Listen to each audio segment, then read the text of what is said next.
Nah, I'm excited to be here. This is cool. This is like, I didn't know you were in this space. I didn't know. And then I like watched some of your previous podcasts. And I'm like, oh, this is some shit. This is lit. Let me come through. Yeah, right. So you were like, that guy might actually be legit.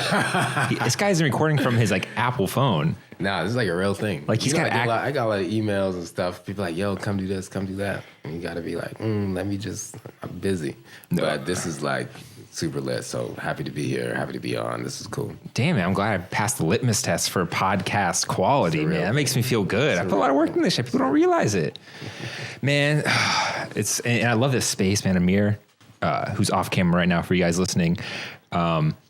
Man, he hooks it up. I'm so glad he let me record here. Even the setup is lit too. I mean, the setup is like, it reminds me of Tiny Desk. Yeah. But it had, just like the decor elements you have in here, like the uniqueness, it's compact, it's lit. Amir, like you said, who's off camera, amazing space.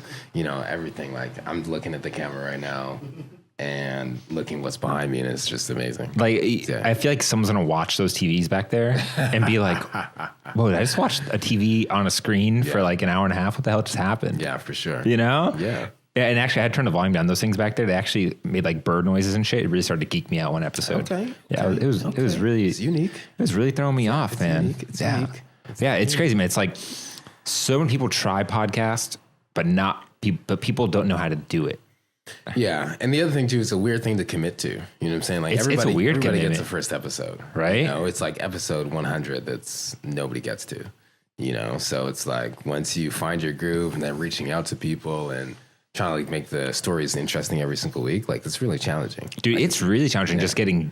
I try to get 2 guests a week, and that seems to be like industry standard, and it's pretty hard to do that. Yeah, for sure. Like people will be surprised, but to align schedules, you have to do it in advance. Even get someone like, as interesting as yourself. It's like the more interesting people get, the harder it is to get them on the show. So I'm like, shit. So if my content isn't good, then it's hard to get those people on in the first place, let alone their schedule. So I'm just like, oh my God. And then it's like, it's not just as like that, the audio, the freaking space. I don't know, dude. It's a lot. And it's so funny. I actually just read an article in the Washington Post where this guy was just shitting on podcasting. Like too many people are doing it.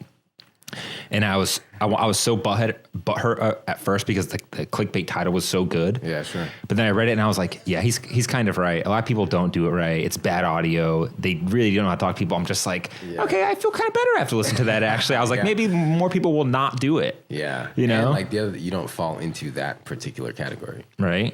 So I mean, I've got a certain advantage with it, but it's at the end of the day, it's just putting out content, which is something that a lot about, my friend. You run a creative content agency. Yeah, we do. I do. Yeah.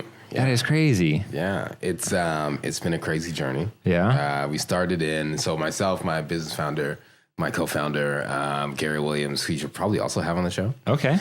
So we started our company in 2015. Wow. 4 years ago. And at the time, this is the main reason that we started Company Ride was we were like through into creators, I guess you could say. But we had like these unique skill sets. So I just finished grad school. I did like a business degree and stuff like that. Gary was working as a professional photographer for like a number of years, graphic designer. So he had like all these skills. And what was happening around that time, like Instagram was just starting to turn into a thing, right? And, we were picking up some followers and stuff like that. And we were getting a lot of love like around the city. So we would always like run into each other, like events and 4 years ago, Instagram was just on that cusp. Exactly. And so what kept happening is like other agencies were just now starting to figure out like how to utilize, like creators in different ways and things like that. And, we were like, yo, people aren't really doing this right because they're not doing it right from like the creative perspective, from a cultural perspective, things are just like missing a little bit. And so, we have like these skills of understanding like creative and design and production, and then also like understanding business and marketing and bottom line. And so then we basically put those, put our synergies together and like turn that into a business. And, that was a long time ago. Now we, have worked for some super big brands. That's crazy. Our main client is Google and YouTube. Our second main client is Under Armour. We get to do really amazing stuff and strategize and think about like key messaging, brand voice, and then go ahead and create that content too, which is like the crazy part, right? Usually you have people in the room who just like think about these things and like sub and hire people to execute. But we got to like think about like, yo, we should tell this story. We should think about it in this way and then go out and produce it. Which is like an amazing thing. And I think because we're an agency, we get to do that. We get to be in the room to have those conversations. So dude, you just said so many things. Let's unpack some of that. Like you just dropped a lot of shit that I have a lot of questions on. It's a lot, baby. Every day is different, but it's a lot. It's cool. Wow. So you, that's crazy that you two met. Like you serendipitously met just because you're just kind of popping in the social scene, and then business, the creative. And I know you do photography as well. Like that must have been like, you want to start an agency, bro? Shit.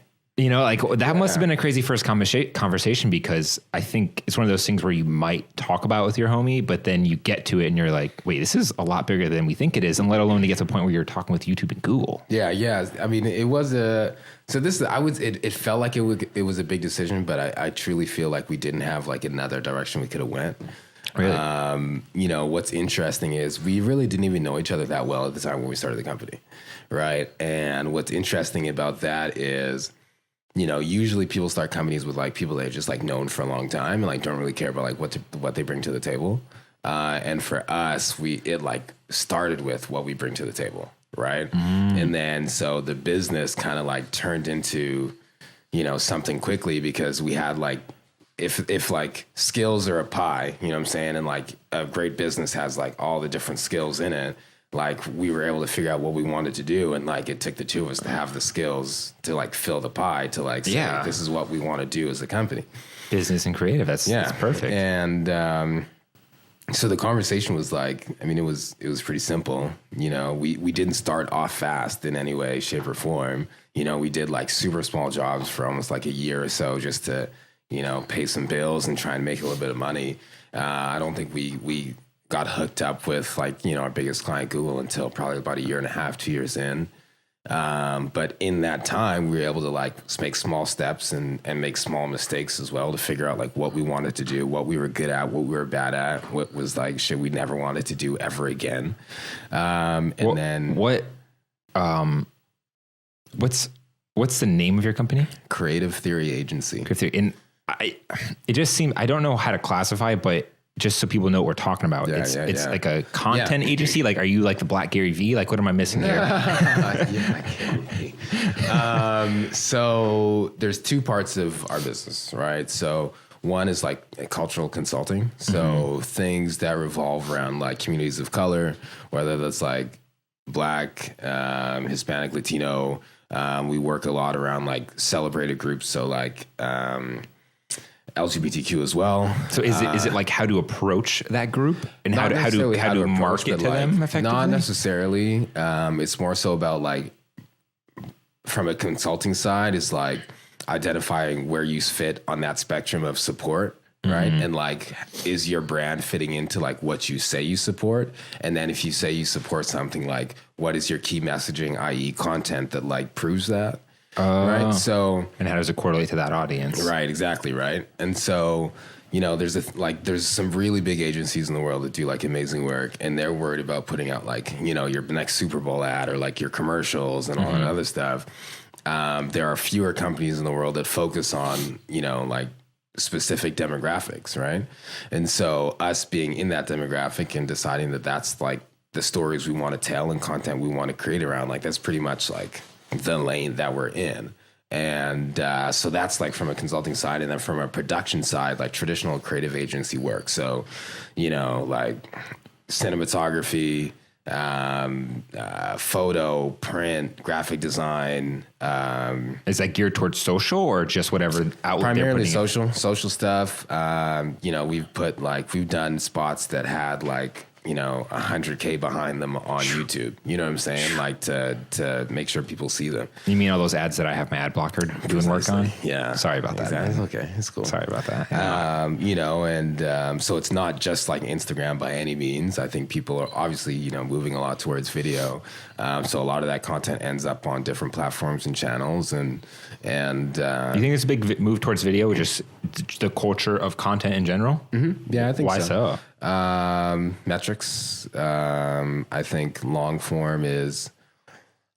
So right now, like people have gone hip to ways to like trick people into viewing long form. So like what? It's just like, so for example, on Instagram, how you could like see a video that's like 25 seconds or so, and then it's like down at the very bottom. It's like, keep watching On the IG Live. Yeah, you know what I'm saying? So, Or sorry, on the IGTV. Yeah. right. So people have found ways to like get people to watch long form a little bit now.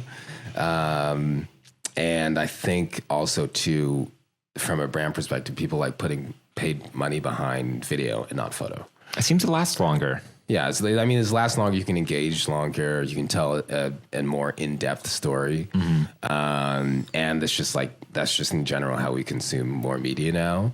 If you think about like Netflix, YouTube, just in general, like the most viral moments of things that we consume, it's all digital and it's all moving, right? So whether that's like All the classic viral things are all the earliest ones. Piano Cat. Yeah, for sure. It's all video. Yep. Mm-hmm. Yeah. It's interesting because it's. Do you think it's always been that way, or it's been shifting? I think it's always been that way, but I think people are getting good at like pushing it now. So, for example, like when you think about Instagram 3 years ago, you can post video. Yeah. You know what I'm saying? Like when you think about like Twitter and its like infancy, like video wasn't like somebody like making video. That's true. The networks didn't have much capability of hosting video. Yeah. And even like YouTube, you couldn't necessarily like, I mean, well, YouTube probably was one of the earliest to be able to like put money behind something and like show it there and stuff like that. But outside of that, there's like so many different like back end solutions on YouTube to like, get people to watch it. You know what I mean? Like people have channels now. People like even on YouTube now, they have like little like vertical 9x16s that you can like watch and like flip through. You know what I mean? So wait, what? I've never seen that. You mean like an Instagram story? Yes, 100%. Yeah. I've seen something like that where you could do vertical format, but I've never actually been able to. Maybe I don't have enough subs or something like that. Yeah, but like it's everywhere. So people are just finding like really creative ways to like stick video in places where people can see it. And like that's where people want to put their money behind. Oh, I've heard there's like a sweet spot though. It's like a 2 to 3 minute, at least maybe on Facebook. Yeah, for video. I think so. Yeah, that's definitely true. Yes, it's true. If you have like, if you have like a super celeb in something, people are gonna watch it. Just like everybody's watching Beyonce's Homecoming past like 2 or 3 minutes, but like they know what they're getting into, and it's Beyonce. But in terms of like time, yeah, definitely. 2.5, 3 minutes is probably key. What's amazing is like a lot of brands have really interesting metrics around like when people flip away, when they stay, and it like first 15 seconds. Yeah, even like how long you should like stay on somebody's face before you cut away. At what time? They're analyzing it down to like that? For sure. Because like people like in the beginning. Well, like at any point. Right? So, for example, in the first minute, like what's going on there? Yeah, for sure. And even like things like people typically flip away during certain things. Like they're less likely to flip away during a tight shot. Right, whether it's like on your eyes or your hand, like weird stuff like that. I've never done a crop in this video before, but I'm going to specifically crop right into your face for that. Specifically 2.5 minutes. So you're saying that there's like techniques emerging that literally make you want to watch the video more.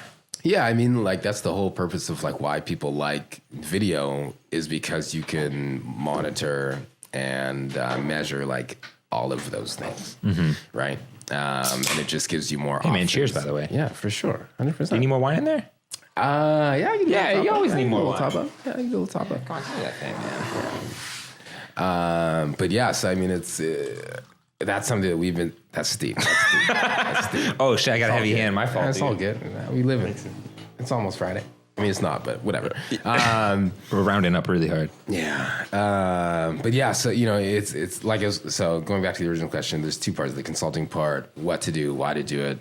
And then part two is like actually doing it. So, the majority of the work we do is absolutely not shooting anything. The like hard work, the like long nights is like doing researching, identifying like messaging, identifying narratives and stories and how to tell them and why.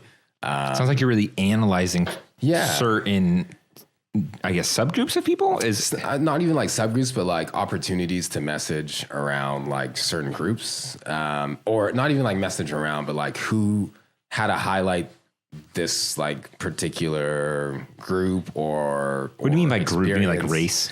Not necessarily race, but like moment, like it's just, okay. It's kind of tricky, but. So like if the Jewish people just won an Olympic gold medal, if you market it towards them, that might be a good idea right now because they're hot and. Yeah. You might be like late. Things like that. I don't know. I mean, so think about the work that like Nike does, right? Yeah. And the stuff that they did for like Women's History Month, where they had, Serena do voiceover for like that entire campaign. That ad went viral. Right. Of course it did. Right. And so like somebody started working on that. Of course. Probably about 9 months ago. Right. And they probably went through 10 rounds of edits on the VO, probably even more. The film itself probably went from, they probably had 40 rounds of edits on that. Somebody had to pull clips from probably 1,000 hours of footage, right? Because I mean, there's probably maybe 25 different athletes in there. So you have to go through footage of every single one of those athletes, find the best moments, whether it's sadness, happy, laughing, crying, winning, celebrating, defeat, all those different things, right? Mm-hmm. And put those together. So somebody was thinking about that, in a year in advance. Holy shit. Yeah, for sure. I mean, it always seems a lot easier from the outside. Like, oh, it's a sweet ad. Maybe they made that in a month, but you're saying what you said, 6 months? Yeah. So I have a friend of mine who works at the agency who made that commercial, and she works on that campaign. And it was they were thinking about that about a year out. Whoa! And so they're trying to get the perfect sort of response, I guess. I mean, they're engineering it to get the perfect sort of. So it's it's not really the perfect response, it's the perfect message, right? So every single word in that counts, right? Every single clip in that counts. Every frame, yeah. And some people who work at an agency at that level, that's how you're thinking about it, and it comes from. The same way you and I might be here and we might be thinking about an idea and yo, that's dope. It goes from yo, that's a dope idea to all right, A, B, C, that's when now it turns into the actual work of hey, we have this dope idea and we have to turn it into a manuscript, a manifesto, a mood board, a treatment, everything. And then give it a reason and an objective and everything like that. And it's a lot. But anyhow, so that's what we do, and it's really hard sometimes, and sometimes we get beat up, and it doesn't. Sometimes shit doesn't land. Sometimes it does. Sometimes you gotta check yourself. Sometimes you gotta check your ideas, but it's cool work. It's cool work. It's about stuff that we care about. Everybody that. I mean, it sounds badass, like a creative agency. That's it's fun. So we say we're a culture focused agency. We're a culture-focused marketing agency. So we work on we only work on stuff that's it has to be about, for the people, for the culture, for, it has to be about giving opportunity to people who didn't get to speak before. It has to be about finding the dopest person, to share this message at this moment and how they fit in. It's you're really tapped in the culture here. I mean, that's what we try to do. Don't always. Well, you kind of have to be for effective marketing, right? Maybe you go too far or something, and you're we were ahead of the public by 6 months on that. I mean, it's just it's a lot. It's a lot, but I think the main thing is when we compare ourselves, sure, we're a small company, 5 people. When you look at the bigger, broader agencies. And who they're made up of, incredibly smart people for sure. So there's 5 of you on the team? Yeah. Wow. But bigger companies made of really smart people for sure, but rather monolithic identities and kind of don't have the same connection to places here. You know what I'm saying? That we do.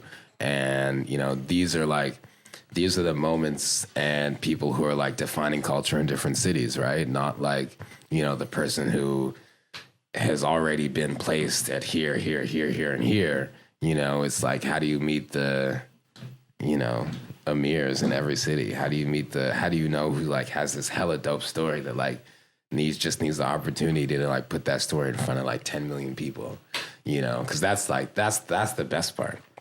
That's the best part when, you know, the story, like you can't make this shit up. You know what I'm saying? Like people are really out there living and like grinding and getting it and like, and shifting and changing and believing in themselves and like you got to be with the people to know those people. You know what I'm saying? So you got to be plugged in. You got to be there to catch that moment, that wave, you know? Yeah, so that's what we try and do.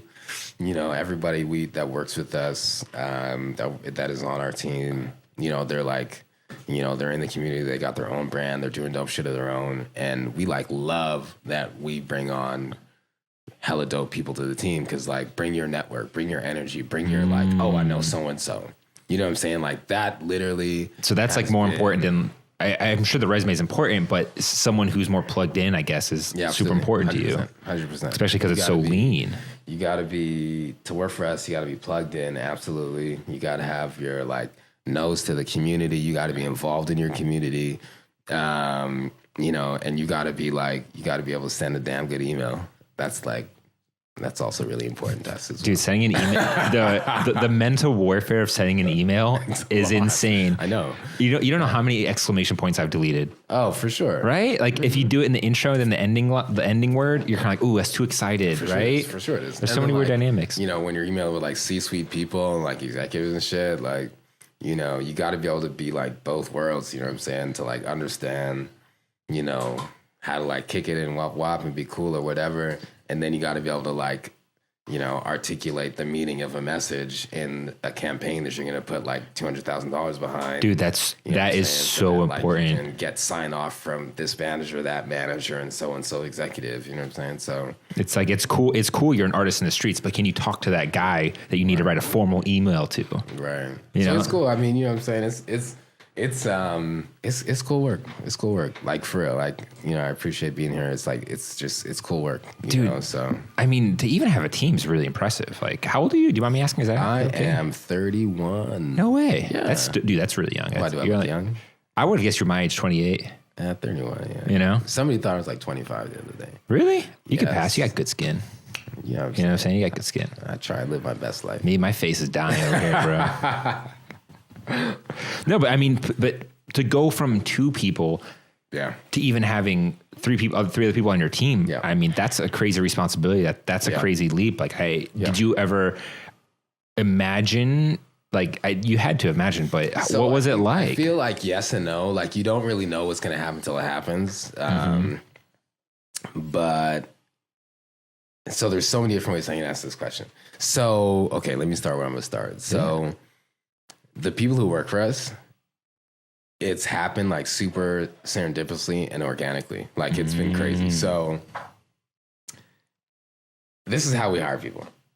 So we'll like bring somebody on for like a small project and then like see what they're about. You know what I'm saying? Like, you know, are they like just like diving in? Are they like hesitant? Are they, you know, are they the type to be like, I don't want to do that, or like, like annoyed with the client already, or whatever the case is, feeling them out a little bit, you know? And then what always happens is people like, and I mean, well, it doesn't happen every time, but you just want that person, their energy and their hard work and their understanding of culture and place and space and time. You just want that around. You just, whatever that is that you got, bring it around more. You're like that more. We could use that kind of thing. And then having that person around. So now as we're going out for more business, this person's like already in mind, right? They're already like on the team, right? So now the things that we're looking to do, we've just expanded our capabilities, right? So now when we go after more things, like this person's already built in. Right. And so we've done that like 3 times now. And every time it's like, that's how we've been able to find the best people to like join our team and to work for us. Is like, you know, you can send resumes, don't even like, it's whatever, like it's just whatever. But like when you come around and you want to infuse yourself and like your like truest self, right? And like when that message with the whole team, then like you're on the bus, you know what I'm saying? And we'll figure out what it is we're going to do afterwards. But like you're the type of person we need here in this moment, in this space. And we're going to go out and get more business to make sure that you can be here with us. Right. And it's cool. You know what I'm saying? Like, I think in the long term, you know, I think for me, I want us to be like, you know, 25, 30 people. It's a lot of people. It is. It definitely is. It's so easy to look at someone like Gary Vee I mentioned. It's like, oh, he's got 600 people, but you realize that's ridiculous. You know, like that's like crazy ridiculous. It's more realistic to look at someone like yourself and be like, this guy's got 3 people working for him. That's impressive as shit.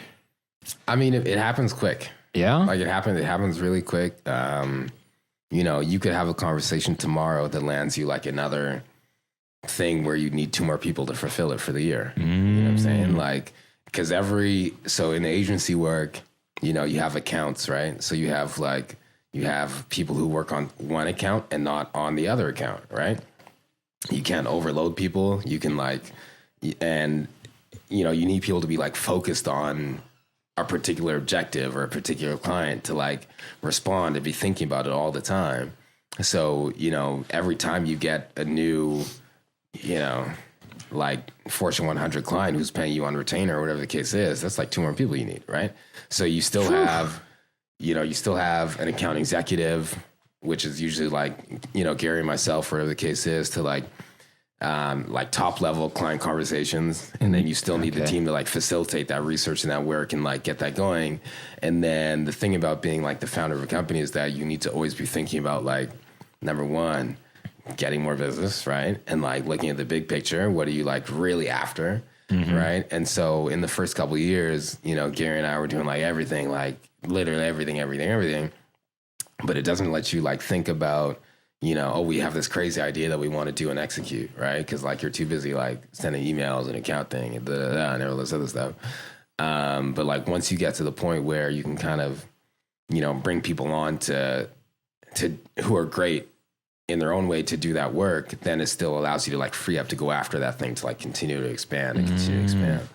Was it hard to learn the business at first? Because you said like you're coming, I guess, out of college or something. And yeah. Was it hard to kind of get into that world? Like I wouldn't even know where to start. So I was like, yo, start a creative agency. I'm like, who do I email for to get paid? What do I have to what executive do I have to email? Like that's a crazy It's tricky.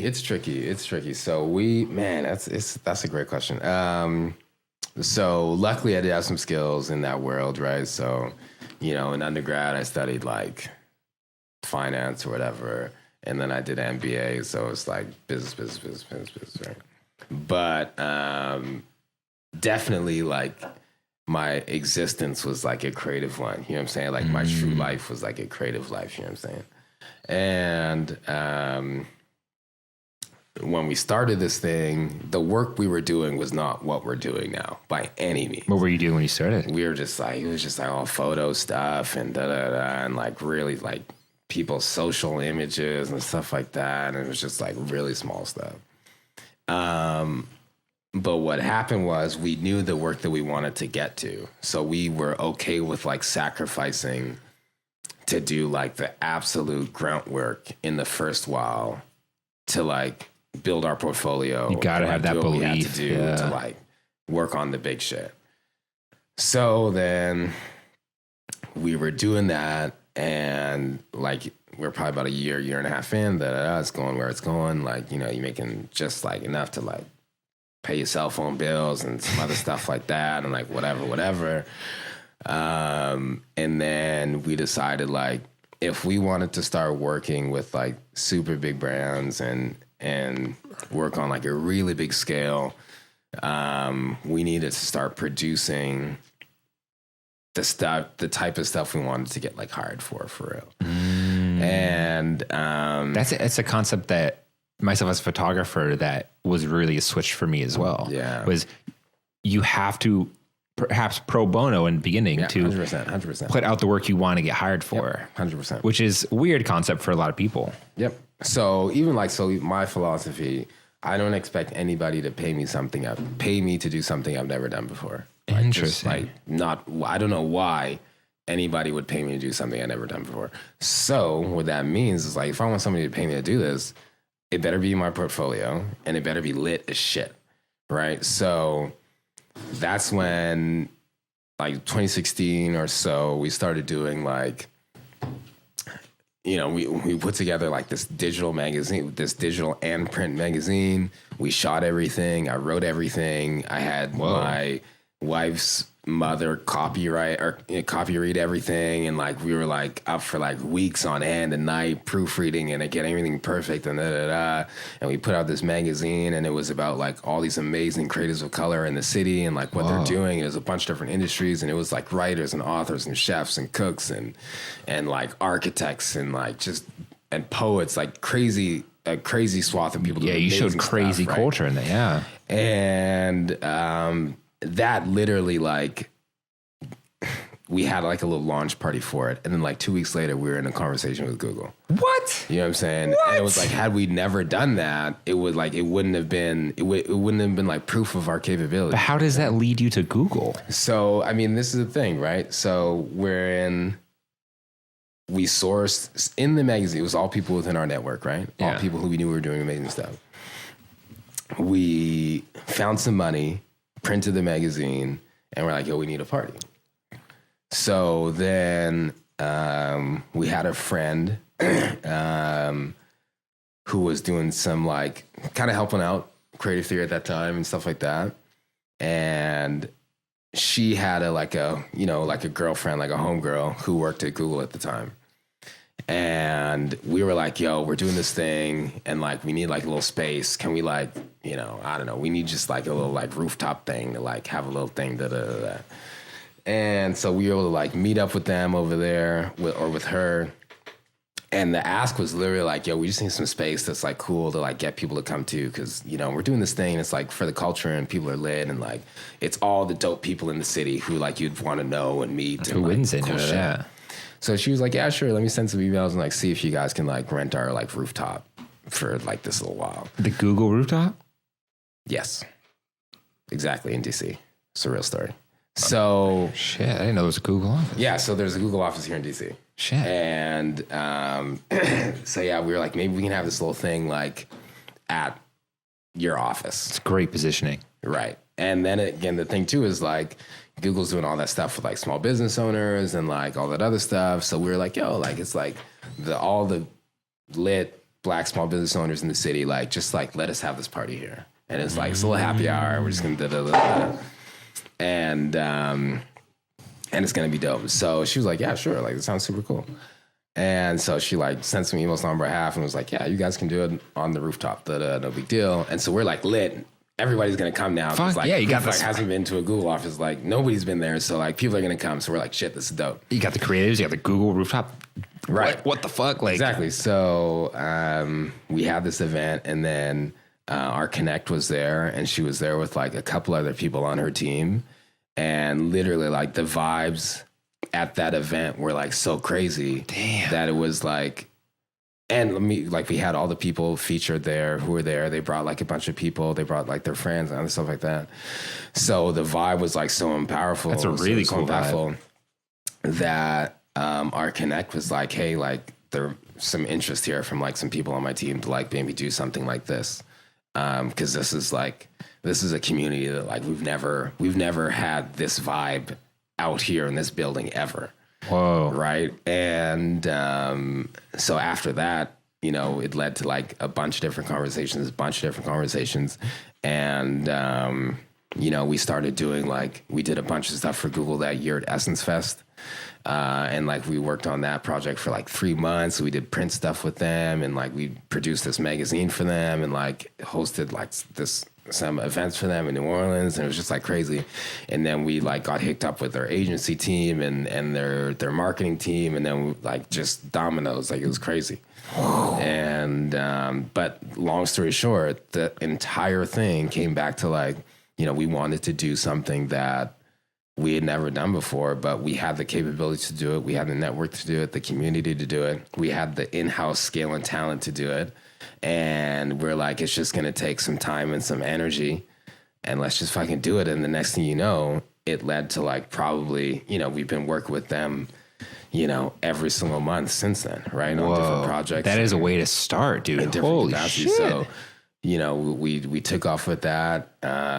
Does that magazine still run, or was it just for that one? It was pretty much just for that. We were thinking at the time of doing more stuff, but it morphed into some other ideas that we started to run with. Yeah, because the mission wasn't to create a magazine company. It was to generate that content for the businesses you wanted to get. But for the business, but also for the people, right? You know what I'm saying? Yeah. It was like, that's why, the other thing, like, nobody paid us to do that, right? Like, there was no money behind it. That's all your time. Yeah, it's all on your own time making all that. The only way you're going to, like, stick with that is if you believe in it. Like, if it, like, impacts you here. You know what I'm saying? Mm-hmm. So the fact that it impacted us, like, here was why we were like, yo, let's stick with this. Let's keep doing it. Nobody's paying us to do it. Let's do it nights and weekends and evenings and whatever. And, that's why it, like, turns into as big of a deal as it was, because it's so important to us. And we feel like all the work that we do gives us that same feeling. You know what I mean? So, dude, that is quite the way to start to work with Google. Cool. I mean, you literally put yourself into their ocean and was like, hey guys, what's up? We're literally on your rooftop. Want to work with us? We know all the cool people in the city. It seems like quite the way to meet them. Yeah. I mean, but not only that, like, the work was good, like the quality of the magazine was amazing. The cinema, the photography was great. The stories were great. The way we told them was great. The breadth of people that we, like, had on, like, we had a chef next to a poet, you know what I'm saying? Like, it wasn't just like the creative scene. It was like people who are just like, who are owning their own, like, the people who are, like, self-actualizing, you know what I'm saying? Like, it was like, I don't know, it was just the perfect. You proved that you could tell stories like that. Yeah. I guess that magazine, it proved that you could present ideas and other people's culture and other people's journeys and goals effectively in a good looking way, where Google's like, yeah, we'll work with you, bro. Yeah, for sure. Dude, that must have felt so surreal. It was cool. It was definitely like, please tell me you have that email saved and screenshotted and framed somewhere. We have some photos from that event. That is cool. A big deal. How long ago was that? This was like 2016 sometime. Oh. But shit just happens fast. And, it was, once you kind of get in the door a little bit, it's like, this is the other thing too that I tell people all the time, especially when working with, like, really large companies. You're not really working with companies. You're just working with people, right? And the main thing that, like, you can never forget is, like, it's just a person on the other side of another desk, like, writing you back or talking to you or whatever. And does that person like you or not? Do they trust you or not? Would they trust their career on, like, bringing you whatnot, right? And once you can, like, prove that, like, I got your back, you know what I'm saying? Like, somebody basically wants to know, like, if I hire you, will you stay up late for me?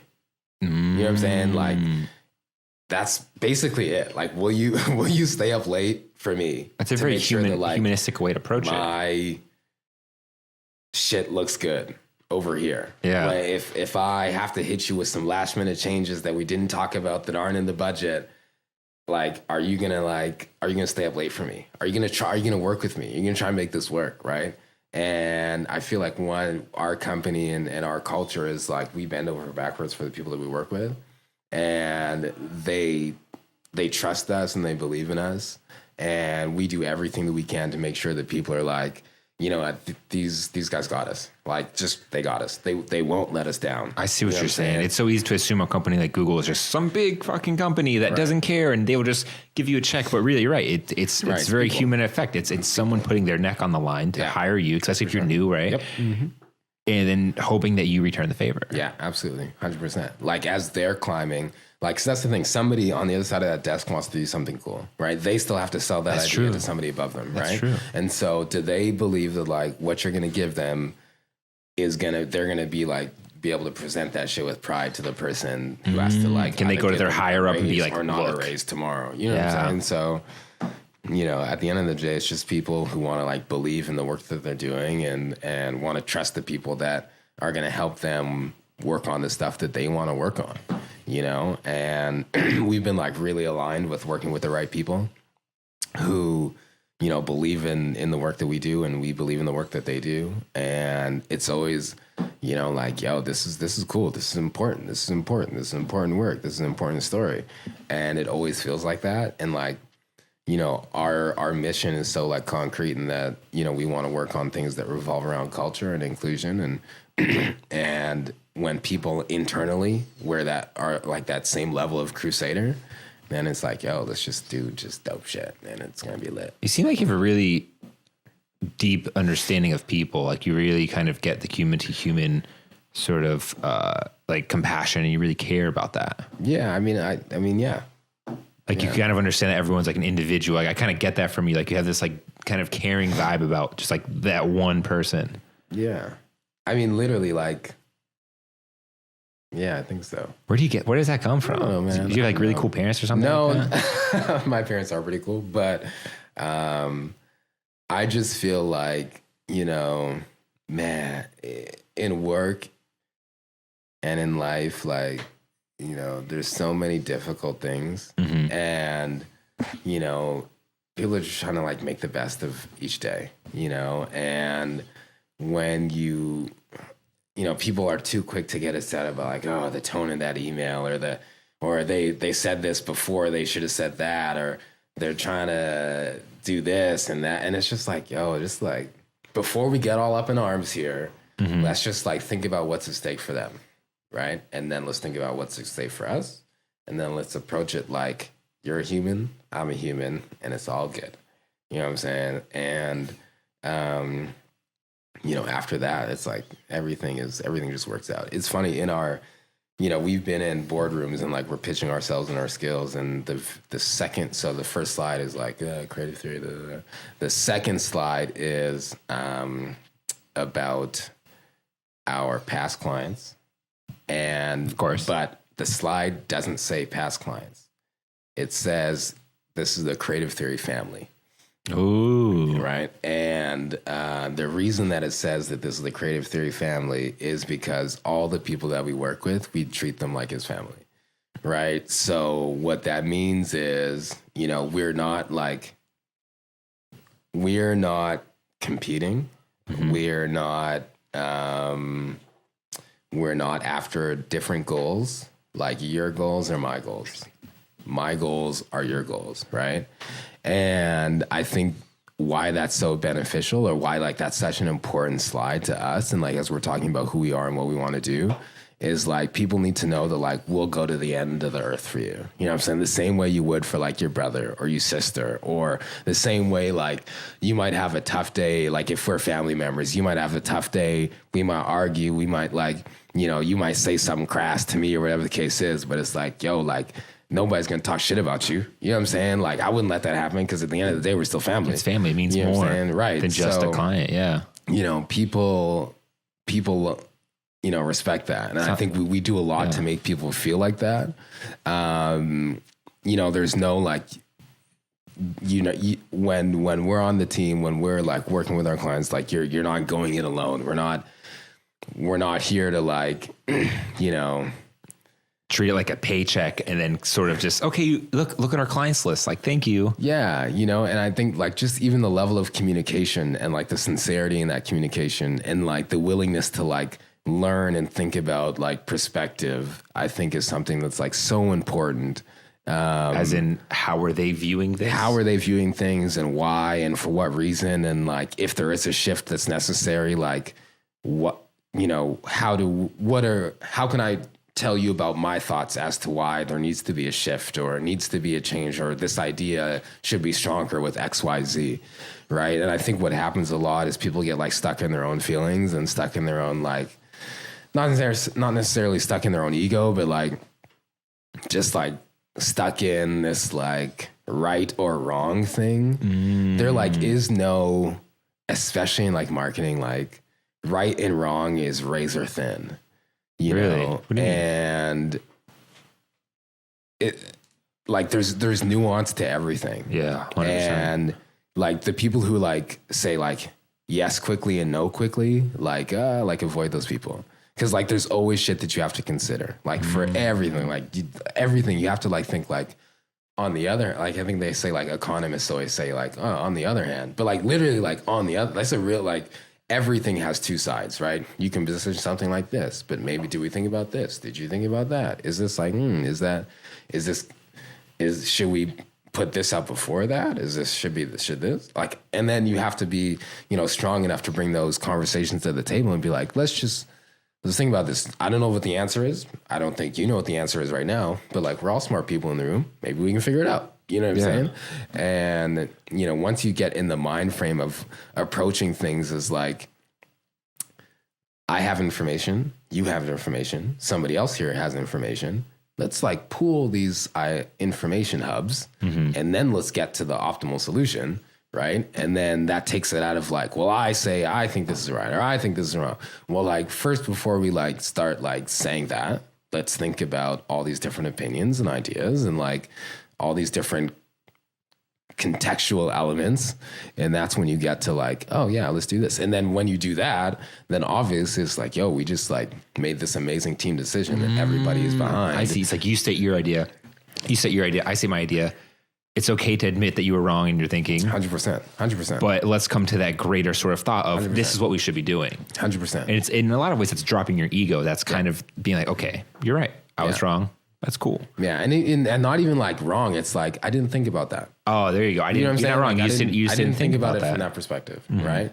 And so that just lets you like be a person, and dude, if you see everybody else's. If there's one thing I've learned about business is that you always have to be the bigger man. It's so weird. Yeah. Like and I know you've dealt with that 1,000 times more, but like you always have to be like, okay, it's cool. No worries. Yeah. I'll do that for you. I'll stay up late. I'll freaking, even though you only pay me this much, which was, you pay me this much on the budget, but I'm delivering you this much worth of quality. You think that, and you're like, okay, whatever. I'm just going to do it. I want to treat you right. And there's so many moments where you have to be like, it's okay. It's fine. You fucked up, or it's fine. Right. I'll accept that. It's being the bigger man has been one of the biggest business lessons I've ever learned as a freelance, like entrepreneur, whatever it is. Just I'm running a business. It's just me though. Yeah. But you always have to play that part for sure, and you have to be able to forgive people, right? And be like, or be like, look, I'm sorry, I was wrong. You gotta be the first person to always kind of make amends and face these very hard facts about things. And the thing is, like, this is like if you're talking about, so this is a cool conversation, but the thing about that of like the concept of like being the bigger person, or whatever the case is. So there's two different, and this is kind of like business theory or whatever the case is. I don't know, but so there's a couple different like theories on like leadership and management. Really? And the main one that I remember is people usually lead with like from two different perspectives: trust and fear. Okay, and so families are led with trust. Okay. Mm-hmm. And like, typically like corporations are led with fear. Like people are like, fearful they'll lose their job, or they'll lose respect, or they'll lose, they'll look bad in front of their or boss, like, or that they'll get fired, or, or like leaders try and like make people like fear them in their wrath, or whatever the case is. But when it comes down to it, like being the bigger person literally just means like, I trust everybody here that like we can figure this out, and we'll find a way to make this win for everybody, right? And so the thing is, like, even in the context, the example that you gave of like, somebody didn't pay you right or whatever, if you're basing the relationship on trust, and if you're really supposed to be in business with this person, like you can identify that like that was the case last time, right? Or like, and then level up for the next contract that you're working on, whatever the case is, and be like, well, what I learned from the last one is that we had this work that came in out of scope. So I want to put in some extra budget here for us to address that now, so that, we don't have to come across that. And 100%. A trust relationship says, you know what, like as the person on the other side would say, you know what, that makes a lot of sense. And the reasoning that you gave makes complete sense. So let's do that for this next thing, right? Obviously you can't get taken advantage of in business, but relationships that are strong are such that you can have a conversation like, last time this didn't work out so well, so as a business, we can both do better. Yeah. Right? And doing better for me means protecting myself from being in that scenario again, right? That's 100% what it is. Like you learn every time that one wrong thing sort of happens, and you kind of have to take it. For sure. The next business, or even the same people, you go into it and you say, okay, this happened, we should just watch out for it. I know this is going to take more because it's like that experience you gain over time where you're like, okay, I've dealt with this. And then you kind of see why these other people who've been doing it longer have these practices. For sure. Absolutely. I mean, it's like the thing about, being a business owner, whatever the case is, like you can't be in a rush for perfection. You have to be like excited about making mistakes as long as they don't put you under. Right? Like every mistake that we make that doesn't put us under is like just the biggest win ever. Like we learned from that. Thank God. 100%. You know what I'm saying? And it's like, there's so many instances where, someone's after like, oh, we should have said this or we should have said that or your client wants to do this. This is what they're saying, but it's not really what they're meaning. And then you give them what they said, but it wasn't what they meant. And so now it's like next time, like, oh, I need to interpret that as something different. Or in the next meeting, when I hear this, I want to like, okay, so what I just heard was, right? And like, okay, so now we don't have to do 2 weeks worth of work. And then that wasn't necessarily what you meant, even though it wasn't what you said, right? So there's like so many different lessons that you just have to learn. And like, experience. You have to want to learn them. Because like you have to learn from like all of these different things and experiences and nuances. And once you do that, like, man, like you're off to the races, literally off to the races. Dude, business is the craziest world ever. Yeah, it's wild. It's nuts. Like I used to work a job for people. It's cool. You don't have to worry about much. You don't have to worry about a lot. It's all taken care of for you. You don't, but then when you actually do it yourself, like, fuck. Yeah. Like if I want to continue and grow this thing and to make money and to support myself, I need to be a good person. Yeah. Like sure. you just literally have this realization where like, I can't be a piece of shit. You don't get far in business unless you really bring a lot to the table and you have leverage. But like, even then it's, everyone starts from nothing. Yeah. And you have to grow it into this thing. Yeah. I mean, it's true. And it's a journey that I think, you just can't rush it. You just can't rush it. But I think that the key things that we've learned along the way, you can't rush it. You have to let things happen at the right time, at the right place. There's things that we wanted to do 2 years ago and we didn't have the right team in place. And we would have, if we pushed it at that time, we just didn't have the right pieces in place and it would have fell flat. And as people come on, it lets us like, assess what it is we can do and level up these things that we've had in our head, right? I think that, people forget that they need to produce the stuff that they want to produce, especially in our world, right? Of like, you got to work for other people, you have other clients, whatever the case is.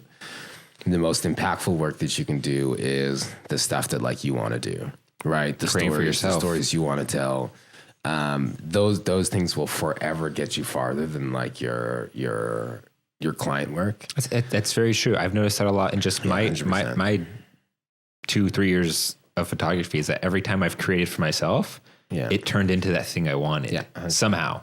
Sometimes, not all the time, but sometimes by me doing that project and me shooting for free or me doing that thing, somehow a piece of that turned into something greater. Yeah. And I think, the thing is like, if you can keep your eyesight on like that greater thing, right? If you don't like forget about it, then that's when you like really put yourself in a position to win. It's like and that's the thing, right? But it's tough. I make it sound like it's super easy, but it's actually pretty challenging. If like the hardest part is knowing what, the last day looks like. You know what I'm saying? Like knowing where you want to take something, knowing where you want to like, where you see yourself. That's like a difficult thing to assess, right? And it takes some long-term vision. It takes a lot of long-term vision, but then it also takes like a lot of belief in yourself a little bit, right? And that can change too on the way. For sure. And, not the belief, the vision. But it's like, you can take really like small incremental steps like that big picture. But you have to identify it first, and then you just kind of like work back from that, like, oh, well, we want to do this in 10 years. I want to do so-and-so and so-and-so. Like, there's like something I could do tomorrow to help me get there. For sure there is, and that could even be like avoiding some things and doing others, right? I think people do too much of what they don't want to do, and then it doesn't give them enough time to do what they do want to do. What does that look like for creative theory? Yeah, that's real. So we've started turning down a little bit of work now so that we can work on. That's a good problem, by the way. Yeah. But also too, like our team is expanded now. So like it needs to be bigger projects or else it's like, you can't really, it's like a one-man band thing, right? Can't sustain it, Right. So we have conceptual things that we work on that we know are going to take us like probably till like 2020 to get them right. And when we're not like under the weight of a lot of client work, those are the only things we focus on. And so, we try to avoid anything that, you can get paid to do like a plethora of things. Like you can get paid to do a lot of shit. There's a lot of shit you shouldn't get paid to do though. You know what I mean? Like you. What do you mean? Like something that you do that you're like, why am I getting paid to do this? Like, what do you mean? So I think, so it's funny. All right. So there's an opportunity cost to everything. Oh, okay. Right. Okay. Yeah. And you can get paid. So for example, somebody could tell me like, yo, we want to pay you like, $2,000 to do this thing for the next 2 weeks. I don't know, or whatever. You know what I'm saying? Or whatever the case is. Literally, you could have just like lost 2 weeks on a project that could have made you like 10 times more in 2019. Right. And so I think there's, you have to think about like your time as a resource, and it's like that $2,000 that you might have been paid to do this thing for a week or 2 weeks, or whatever the case is, like, in that time, you could have just lost focus on like the big picture, right? The big idea, the big vision, the big, concept that you're working on. And if you keep taking these little things, or whatever the case is, like you'll lose sight of these, like what your real, purpose is. Yeah, your real mission, that real end game that you have in your mind. That's just weird because that's something that you do on that journey. Is that it's like there's these weird side paths you'll take, and you kind of do them, and then you're like, oh shit, that was such a waste of time. Or you'll make a decision about something like, oh, I fucked that up. But then there's times that are really good. Yeah, for sure. And or whatever it was, you decide to take that one random client, and that one random client introduces you to the biggest account you have or something. It's interesting. It's just, it's a scale. I think, I have this conversation, here and there with a few different folks. And the main thing is you just got to find out who the fuck you are. At the end of the day, like you just got to find out who you are. And I say that so, with such conviction, because there's like a few pivotal things that happened in my life that like led me to like entrepreneurship and being here present now. Right. So like what? When I finished like grad school or whatever, there was like schools do like recruiting, like everybody, like literally like I was probably like, a yard away from working at Wells Fargo. I have a finance degree, right? Yeah. Like, that's my thing. I have an MBA. Like I was like a yard away from like working in personal banking at Wells Fargo. And what happened? There was an event that happened that was like pivotal in my life. I know exactly what you're talking about. I'll share something with you. Maybe you'll share. Yeah, for sure. So, so at the time I had locks, my hair was super long. We're from the Caribbean. Everyone in my family has locks. You know what I'm saying? That's just the thing. Literally at like this moment. So it was like, you can work for us if you cut your hair. Dead ass. That's a real ass story. And,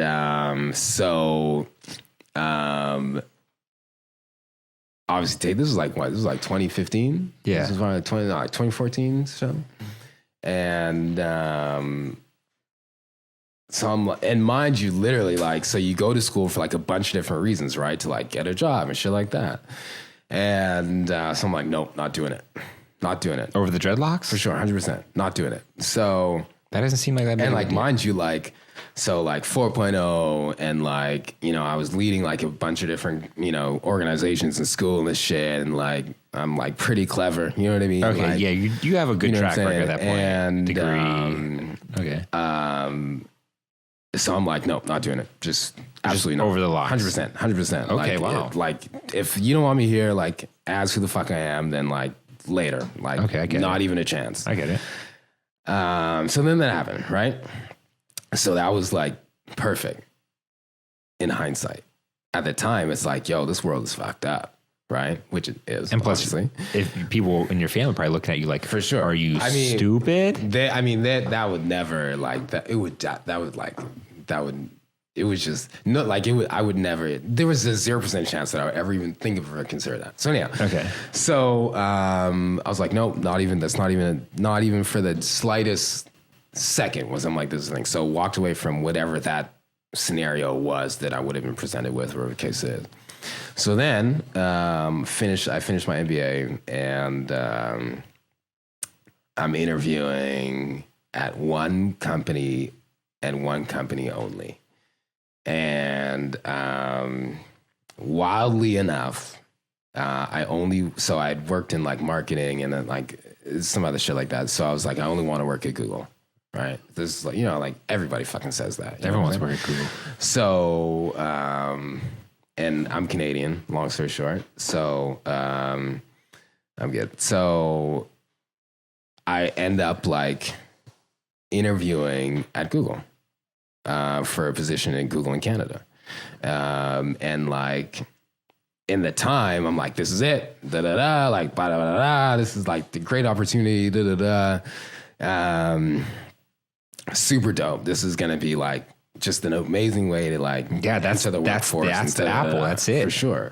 College at Google. Come on. So after like a bunch of rounds of interviews, didn't get the job. Okay.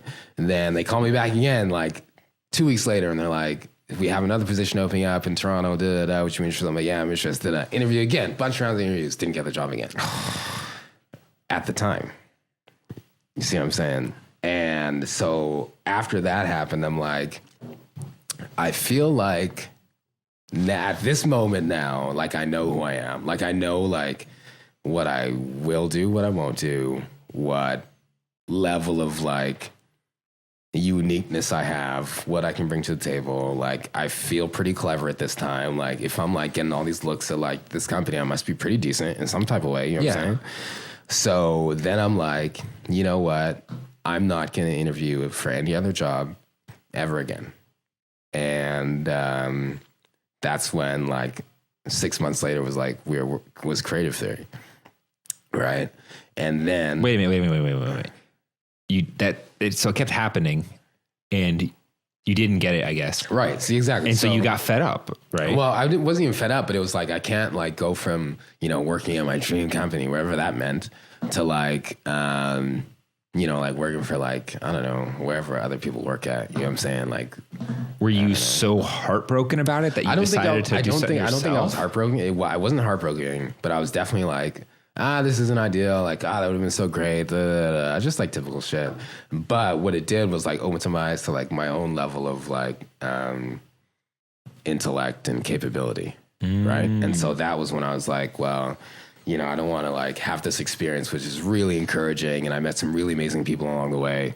And to like, just like being in like a job that like I felt no inspiration from, or like the people weren't like after it and unique and had their own stories and stuff like that. So then Gary and I were talking a lot at this time and stuff like that. And, I was doing photography on the side to pay money. I hadn't found a job yet, all that other stuff. And I was like, I'm over like thinking about who can I work for, because whatever I want to do, which is like a mix of creative stuff plus business stuff and like be smart and clever and witty and creative and all that other stuff. Like I am struggling to find a job that you can do that. And like, it's probably not going to be somewhere where I want to do it anyways. And that was like the birth of Creative Theory. And then the craziest part of that story, like I said, 1.5 years, Google was our client. You know what I'm saying? So it's like, ooh, that's gotta feel good. So, but it's not even that it was like, it wasn't even like, I was like, sticking it to him. What it was is like, like my purpose and spirit had like aligned in the correct place. It's like you realized through other people realizing something in you, like you realized your own sort of potential or something, because other people were like seeing it in you and giving you these offers. Dio over there. Yeah. Yeah. You know, and it was like, it was just amazing. I never forget it. Like, it was, you know, how many people can say, you know, in their life to like not getting a job at, you know, in Silicon Valley was the best thing that ever happened to them. You know I can say that. I know. Yeah. I literally have that same story. Yeah. So I was an audio engineer before I was all this stuff. I was an audio engineer. That's why this podcast sounds so goddamn good. I was an audio engineer and I was working in Richmond, and just some shit happened in life, and I ended up coming back to Virginia, moved back with the family. Job hunting, of course, right? Through serendipity, I don't know how, I found this amazing job at the Children's Hospital. It was like Ryan Seacrest was like opening up like a bunch of studios in all these child's hospitals. And they were looking for an engineer. They were looking for an engineer director of the radio station. No. And I was like, this is it. I worked at a radio station in college. I was the engineer director there. I'm good with kids and people. Like, I know how to do this shit. And I was like, this is it. Like, this is like the dream job. Like, maybe everything worked out for a reason. So I do the interviews. It went so well. Even the people that work, they were like, yo, we want you to get this job. Mm-hmm. Like, even they wanted me to get the job. And I made it to like the final 2 people, and they were still telling me they wanted me to get the job. I didn't get the job. And I was just like, I was just crushed because I never had that opportunity before. Right. And it seemed amazing. Like, I'm going to be the head of an engineering thing at a children's hospital. Like, how much pussy would I be slaying? And, but really it was also, you know, how much money would I be making and stuff, and all other cool stuff like getting laid and stuff. Like, that's pretty cool, you know? That's real. But it was like this dream of something epic was taken away. Yeah. And it made me think, like, fuck, like, I hate that someone else made that decision. Like, I hate that I could do all these things, and they could tell me all these things. And it was just like taken away in a weird way. And it just really sucked. Like, it really sucked. Yeah. And after that happened, I was like, well, what now? Like, what else do I really do? And it was that single sort of event, that whole scenario that launched me into where I am today. Yeah, for sure. It was weird. Like, I was so pissed off almost from it that I was like, fuck you guys, I'm going to do something myself. Like, I don't need Ryan Seacrest to freaking hit me with that smile and tell me you didn't get the job. Like, I was just, yeah, for like, sure. But my life would have looked so differently than it would look right now. I would not be here right now. Right. And it was that same event where that dream job opened and then it closed on you. Mm-hmm. And that's what launched you into your creative career. Yeah, man. I mean, it's just, you know, I don't know. You just bounce off of things in life, you know, and you bounce off like what's for you and not for you, what is not for you. And then once you find like, once that happens enough times where you know like, oh, that was for me. That felt good. That didn't feel good. I enjoyed that. I didn't enjoy that. That's when you like really find out what you're about. And then if you can, you know, bring what you're about to work every day, then like, man, everything else will take care of itself. Dude, I do want to say I would have been slaying if I got that job, by the way. I would have been slaying. Come on, dude. You'd be working sun up to sun down. I'd have been talking to celebrities, helping kids, working at the hospital. I would have been killing it. Oh, my God. Like, it's a real story. I like created this weird like thing in my head where I was like, I'm going to be living in D.C., like banging all the nurses. I was like, this is going to be amazing. I'm making real money. I mean, that would have been a story. That would have been a story. But no, here I am, interviewing people. Yeah. But no, I'm glad that happened, though, because I guess in both our cases, it brought us to where we both are today. 100%. You know? Yeah. Yeah. Hold on. When did you come from Canada to U.S.? I moved here in 2012, 2013-ish, somewhere around there. I thought you were from D.C. when I first was aware of you. No, so from the Caribbean, my parents immigrated to Canada in like the 70s. Then me and my brother were born in Canada. And what part? Saskatchewan. Do you know where that is? I've heard that name. Yeah, it's like far. I got no idea. It's all good. And we pretty much, you know, the majority of our family's in the U.S., but we were kind of like the outcast a little bit. We're in Canada. Why were you the outcast? What's that?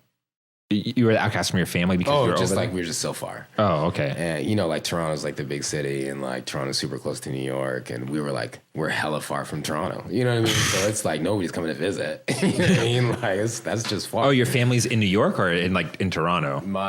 The majority of my family, like extended family, like aunts, uncles, etc., are in New York. Oh, word. And but we're like the only part of our family essentially in Canada. So you went to school in Canada? Yeah, for sure. And then Whoa. I did I did grad school out here in the U.S. and like also to, part of there, like I met a girl that moved here for her essentially. Like we're married now. Met her on have a kid and stuff MySpace. like I see. that. That's cool. It worked out. So that worked out too. Yeah, because you're married and you got a kid now. I do. I know, right? Man. You know what I'm saying? I'm here drinking wine all night. You're a grown-ass man. You'd be changing a diaper right now. Dang, I'm glad I could help you out, man. Yeah. I stole you away a little bit. Yeah. Yeah. That's crazy, man. Yeah. Toronto to DC. So how'd you end up in DC? So that's where my wife is from. I mean, she's a Howard girl, and I drive by that all the time. and we met, and well, that was that. You met online? No, we didn't. I was here visiting my family. And we came. I have a friend. I have another cousin of mine who moved to Baltimore, and then from Baltimore we come partying in DC. And then, one night I was here in 2012, and we were out on the strip in DC, and then we met, and then whoop whoop, and now I'm here. Damn. That's And what's up. now my life is in Washington D.C. That's crazy. You happy to be here? in Washington, Yeah, DC? super serendipitous. I'd have been wherever she is. We were it's one of those crazy stories where you meet somebody and, you just know that that's your spouse. And, we met and went out and I'm like, yeah, that's my wife. And then, you know what I'm saying? That is a crazy story. Yeah, everything just kind of worked out. And I thought that a lot of times, though. yeah, that's 100% how it happened. Damn. Yeah. That's what's up, man. Yeah, for sure. Good for you. I know. I'm a young guy, but I got an old soul, bro. I'm old, You do. You're only 31. You got a business, a family, everything, man. Yeah, Wow. no, there's a lot going on. What the hell? You got any brothers and sisters? Yes, I got one older brother. He is 35. So he's back in Canada. He has an amazing family, 2 kids, another one on the way. It's just, life's happening fast. It's happening really fast, but it's cool. I'd say so, man. Yeah, it's exciting. How is it operating your business in DC? You think you have a strategic advantage because you are here and you are kind of connected as opposed to, I don't know, New York or LA or something? So DC is I think what happened for us in particular is that DC, especially when we started 2014, 2015, 2016, DC was, at a pivotal point in its ability to connect its creative community. And I think around that time, people are just starting to figure out that they could do stuff full time. Before then, people weren't, and I can't really say with certainty because I wasn't necessarily here, but from what, homegrown DC people tell me is the opportunities for people to get paid to do real creative work is a new thing. Really? You know what I'm saying? And a lot of that has to do with, influx of capital and people starting to focus on creative and community. Not everybody's doing it, but the people who are putting real dollars behind that. So who's putting real dollars behind it to make it possible? I think there's a few brands that do a lot. There's a few developers that do a lot. Some do absolutely nothing. But the ones that care about making sure DC stays in and of itself and still resembles what it was and what it is. There's ways to be able to be a part of that conversation, and even myself from not even being from DC, part of the benefit of what we do is we want to be connected to people who don't have that opportunity. So to bring them onto the table, you know what I'm saying? So it's if I can be the middleman, then that's great. You know what I'm saying?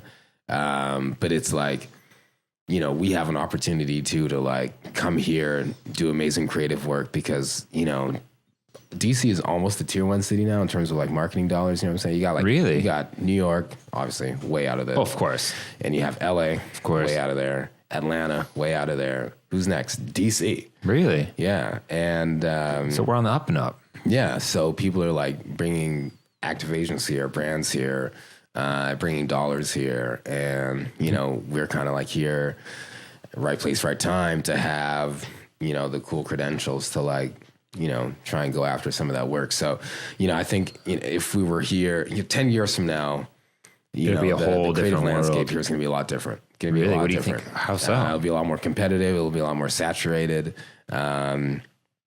I think if you're starting out at that time, you're like, it's like if I were to move to New York today and be like, hey, I got this company, like there's like 100 other companies started today too that do the same thing, bro. Yeah. You know what I mean? And here in DC, you know, the same way, like you can reach out to me or I can reach out to Amir or somebody else can just connect. That's not in every other city. Right. So like our secret sauce here in this city is the ability for creatives to connect with each other. Right. And for like everybody's network to be like really deep, you know, a lot of that goes back to, if you think about it in the context of like Instagram, right? So there's like, you know, IGDC, Walk with Locals, like there is no Walk with Locals in any other city. True. You know what I'm saying? Like there's a bunch of different like small pieces and pods, but like here there's like a centralized effort to make community and space for creative people. Like other cities, like, you know, New York, too competitive. Why do I want to know you? Why do I want to meet you? Like, why would I want to show you my technique? Why would I want to coach you up on this? It's true. You know, LA in the film world, right? Everybody's a filmmaker. You know what I'm saying? Like, how can you? Everyone's an actor. Right. So like, how do you collab on that? How do you know what I'm saying? And it's a city about like knowing who you know, right? But like here, it's like, you know, it's almost a city of like side hustlers. So it's like, yeah, sure. I'd love to know you. I'd love to know who you are. I'd love to know what you do. I'd love to meet up. I'd love to show you my technique. Love to like have you shoot this with me. It's like I'd we're love to have figuring you it shoot out. this for me, right? And so there's people who are like, just like in other cities who figure it out and, you know, take the leap to do something full time. Here, we're in that spot where it's like, everybody's figuring it out to take that full-time leap and like to really like kill what it is they want to do. And when you're not full-timing, like everybody just wants to share, share, knowledge share, right? And then once you do that, it turns into like, you know, now I have all these skills that can let me do something full-time. That is a great way to sum it up. Yeah, man, that's DC. It's baby. like, I love the optimistic viewpoint on that too. And it's like, because we don't have an established sort of ecosystem, that everyone's kind of on their own, and we're figuring it out. Like we're slowly figuring out how to make it happen. Like, I don't know, you're on the, like that meta side of it. So you see it more than probably any of my other guests have or anyone I know. So for you to say that, I think is very powerful. Yeah, like, I mean, you have some pretty cool people on the show. You know what I mean? So you got like Scooty on here and like other dope people doing dope stuff. So, you know, there's a few people who like definitely like figure out that, you know, community is the key. And, you know, collaborating beats competition. There's a few people that really get that. And the people who like get that just... you know, they kill it. Yeah, and the reason for that is because, like, say I have an idea of, like, something I want to do. Mm-hmm. I work in a different industry than you, let's say, for example. And you had an idea that you want to do, right? So if I pair my idea with your idea, now we get, like, elevated levels of, like, these two things that we can do on our own. And it's going to be bigger than, like, what we would do individually. You know what I'm saying? So like here, people are really good at finding like, yo, I do this, you do that. Let's do something. Let's make it work. that is true. Right? We are creative in how we kind of collaborate with each other. Just how I see it. Yeah. Man. You know? But do you think it's because we don't have a sort of defined thing besides political government, which is not creative at all? Right. LA has acting, movie world. That's creative. New York has fashion. That's creative. We have politics, not creative. So it's like we're kind of left to figure it out. Yeah. And I don't know if you share this sense or you see this viewpoint, but a lot of people I have on the show, people I've talked with, and even off the show, say that there's some sort of like wave happening right now in DC. And maybe it's 10 years from now, like you said, I'm literally going to take that clip in 10 years from now and I'm going to replay it when your agency is like 100 people squad, or who knows? 10 years, shit, that thing's gonna be like a 500 people squad. Maybe, yeah. But like, do you sense that at all? Like, do you like? It seems like it. Do you sense some sort of kind of seismic activity in the water? Yeah, I think so. And I think like like I said, DC is becoming like that tier 1 city for people to put dollars behind. Is that because it's everything that happens here is new? Like anything you do in the city is new and cool. I think so. Yeah. But I think,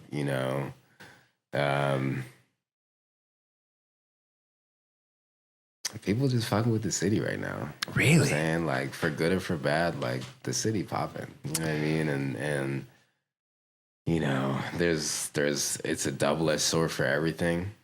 But the city is just popping. I think people are just,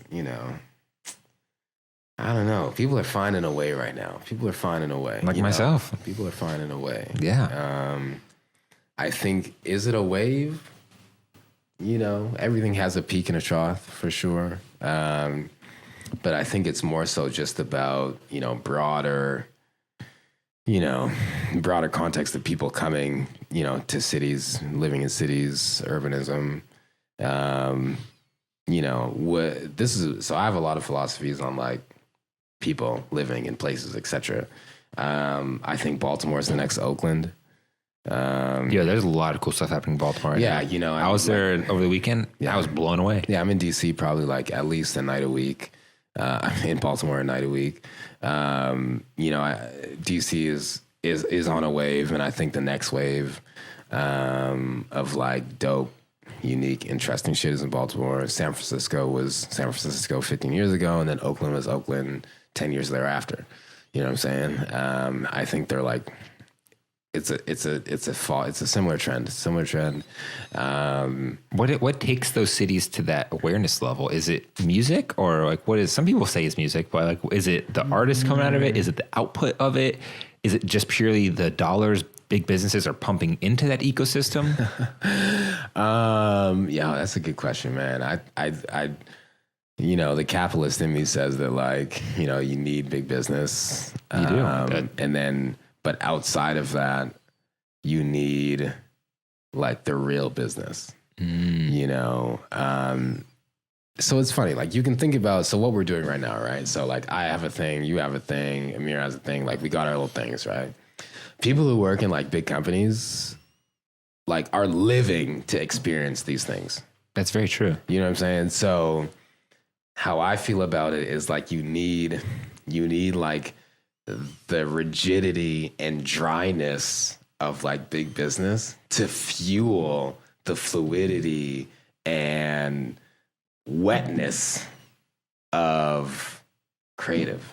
Whoa, that's interesting. You know what I mean? Or else like you can't have like, the sun without the moon, rain without shine. You know what I'm saying? So like, I think it literally takes like that dryness of, like big business, or, I don't want to say 9 to 5, but like the dryness of big capitalism to fuel like, a lot of that like creative energy to like roar back and like say like, yo, like this is what you're sleeping on. Dude, if that's the case, then this town's a fucking desert. And people like us in this room are the rainstorms. Yeah, for but sure. Another way I can also phrase that is something I've heard before, is that like we have the sauce, they have the money.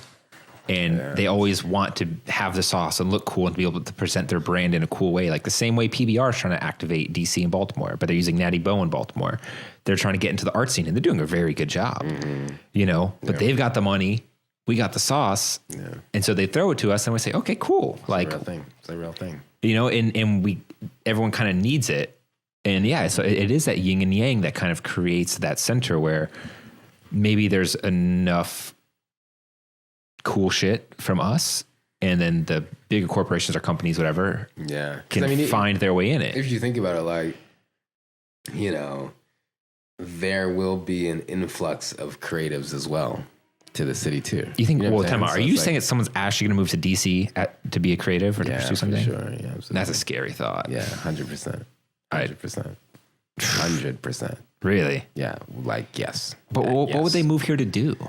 They'll figure it out. Really? They figure it out. Because like as a photographer, I'd move to New York to pursue fashion photography. Nope. As an actor, I'd go to LA, or as just like a good-looking person, I'd go to LA. But that's like I'm not pretty enough, so whatever. Fucked. Nah, people are just everybody. Nah, everybody's hot stepping. Everybody be here. I mean, I know people who move from New York to come here as photographers, What? as creative writers. Damn. You know, and it's like, why would I fight that fight in New York City every day when I can fight that fight here in DC and like, you know, be at a couple places, what, people know who I am. You know what I mean? That's true. Yeah. It is a small, big city. Mm-hmm. It's like you kind of see the same people everywhere. Like everyone seems to know Uncle Scooty. Everyone seems to know you. I don't know how, I don't know. but it seems to work like I don't that. be nowhere. I don't know. Huh? I don't be anywhere, so I don't know. People might know me. I don't know. But Probably just from Instagram. Who knows? maybe. Just thawing it up hard on there. But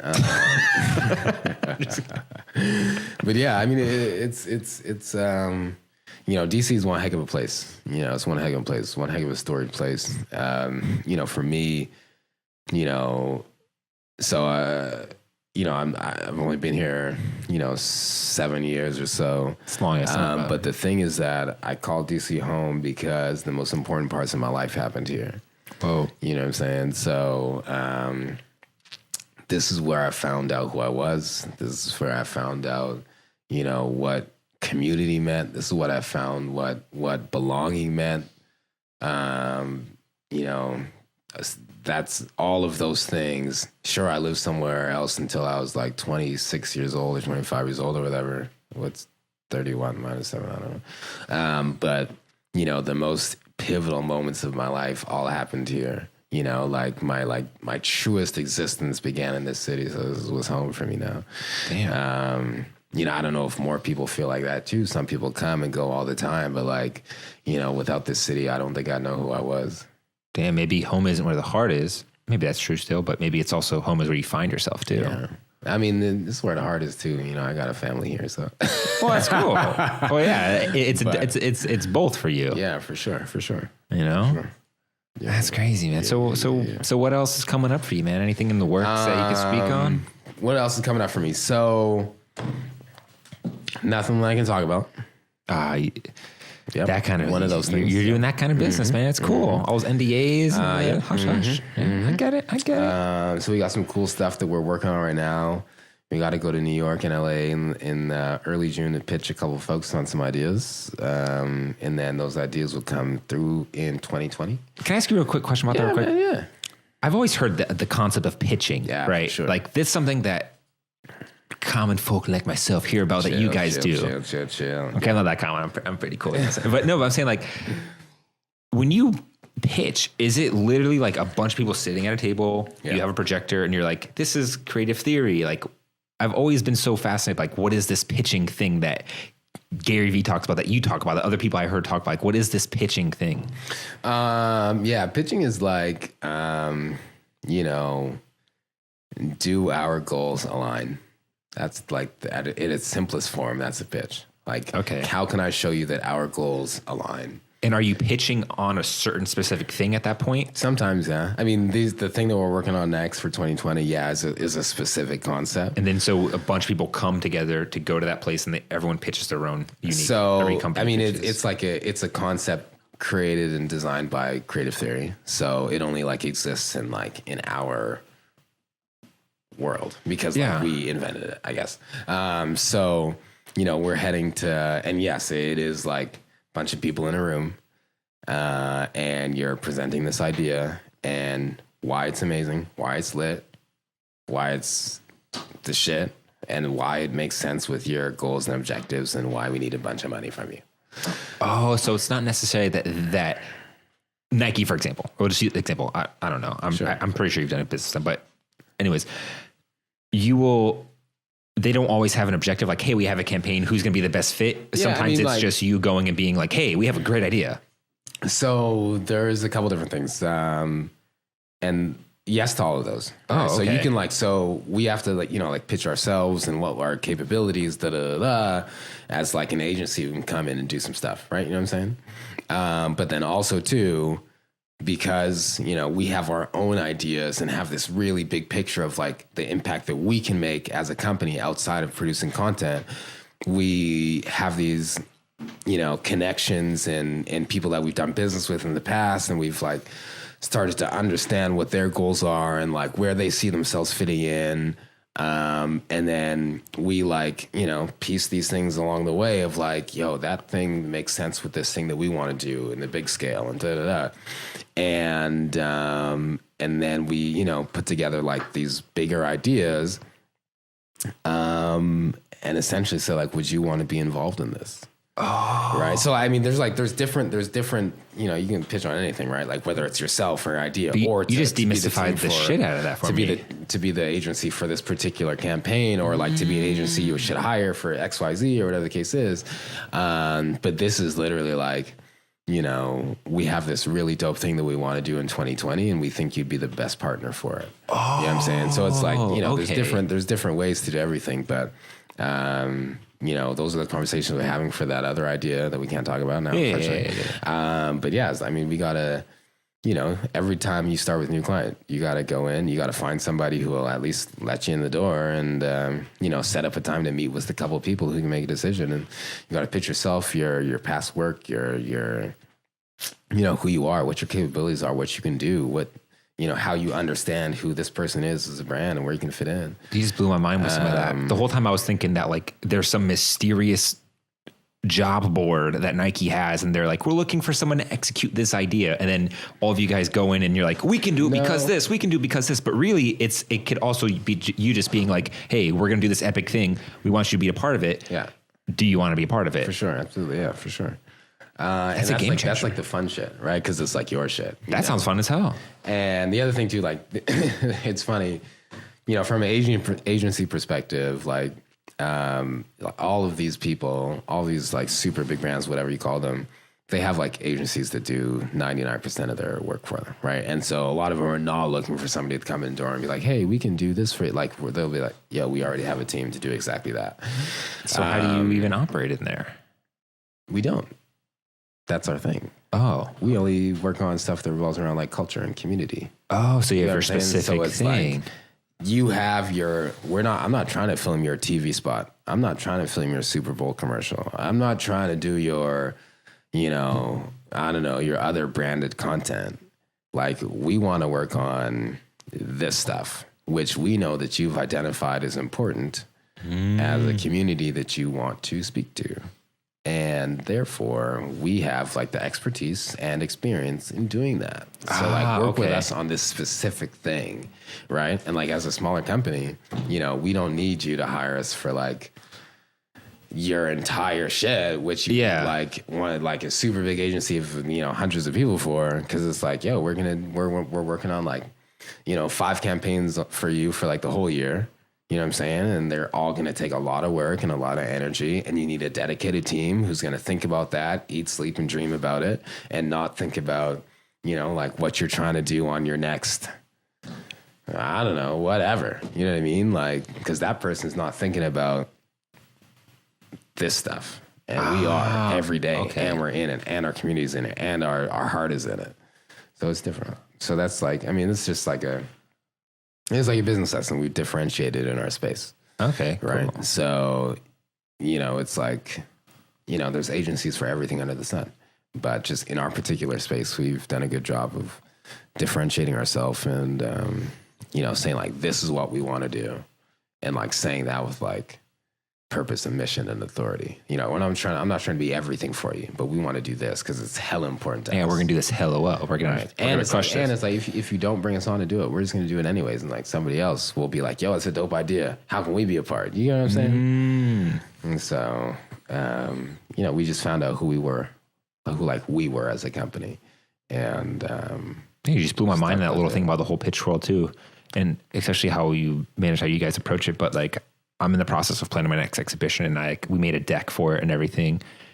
And I was like, how the hell do I do this? But you made me realize, like, oh, I got to pitch this to people. Yeah, like, I have to meet people. Yeah, like who would want to be involved? Right? Like, who does this align with? You know? And why? And if you can like clearly identify that, and make it so that like, yeah, this is something we want to be a part of. We see the alignment. We see that we're like parallel or intersecting or whatever the case is, then you might get some green lights. Word. So kind of a tangent, but I was asking you, what's coming up for you? Yeah. So you said a lot of travel, LA, New York. A little bit of this, a little bit of that. That was the most vague answer I could possibly give. But yeah, you can't talk about it.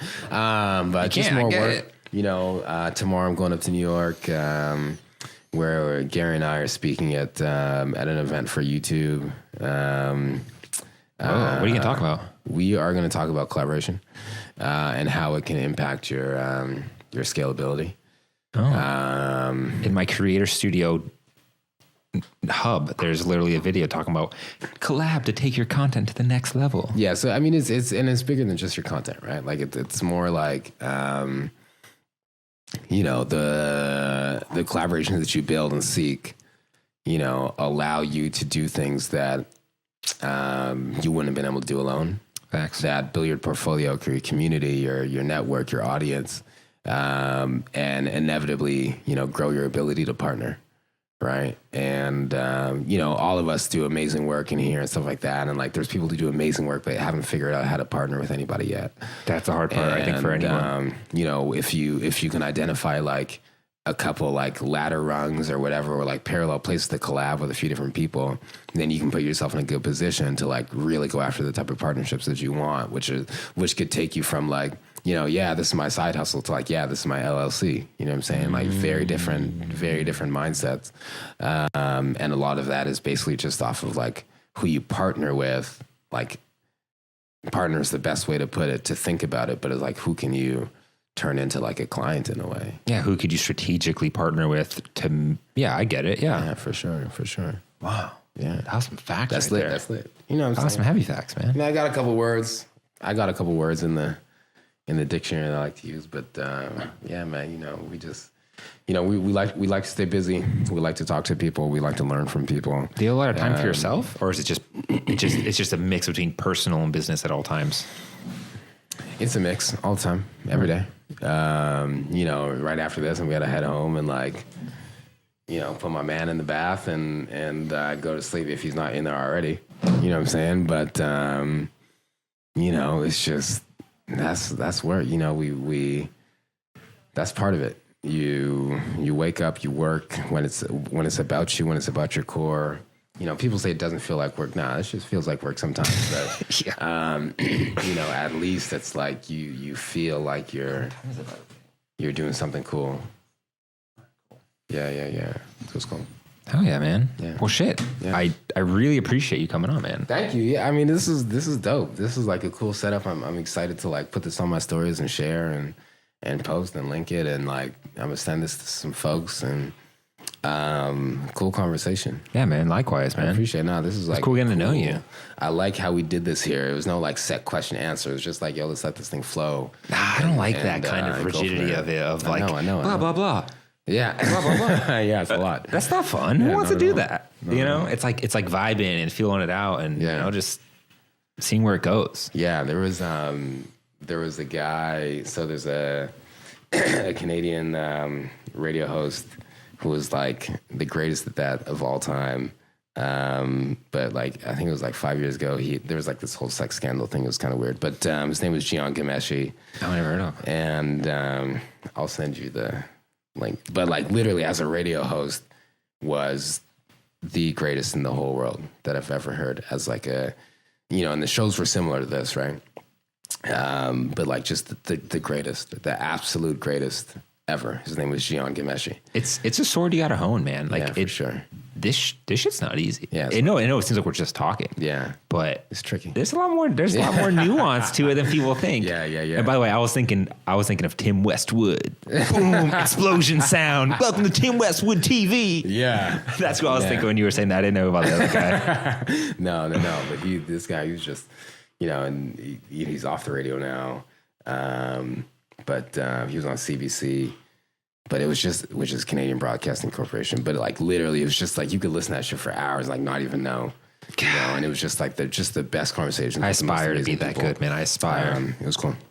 Word, man. Well, if anyone wants to follow you or follow this insane agency you're running, where could they go? So, my personal gram, Tamon _ TAMON _. I'm sure you're going to link it somewhere in the vid. You know what I'm saying? Find it that way.